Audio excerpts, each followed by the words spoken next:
Məsəl üçün, mən o adamam ki, qanun qayda deyirəm. Deyirəm ki, namaz qılmaq üçün, lap o şeylərdənəm də, o lap radikallardanam. Başını bağlamalısan. Namaz qılırsansa, başını bağlamırsansa, namazın heç nə, getdi şeyini alacaq.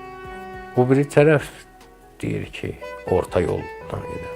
Deyir ki, indi başı açansa bağlayarsan, amma namazı qıl yenə, amma namaz vaxtı başı bağla heç. Namaz qılanda başı bağla, amma sonra özün bilərsən də, sən bağla, sən bağlama, amma bağlamağın yaxşıdır. Bu orta yol. Biri var deyir ki, baş bağlamaq elə şey yoxdur dində. Namaz qılırsan, necə sən namazı qıl yenə, Azərbaycanca qıl yenə. Dəstəmaz istəyirsə imkanı var, al, imkanı yoxdur. Filan.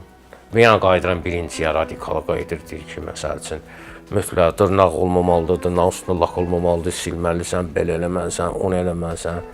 Məsələn, birisi deyir ki, dəstəmaz az sonra dırnaq lak çəkərsən də, eybi yox filan, yenə orta yol. Bu birisi deyir ki, lakın, dırnağın namaza nə aidiyyəti var. İndi bax, kütlə, cəmaat, çoxsu, hansına sözünü götürəcək?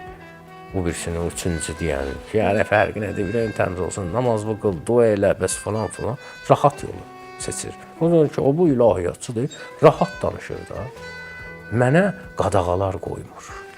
Bu birisi də biraz da aqressivləşir, biraz da qoyur üstünə ki, sən cəhənnəmdə yanacaqsan filan, sən nə bilirsən, mən cəhənnəmdə yanacaqam, neynəcəyəm. Nə o düzdür, nə bu düzdür. Diginən, sözlü diginən, haqqı diginən, ancaq elə formada diginən ki, insan qarşı tərəf qaçmasın da, qaçmasın.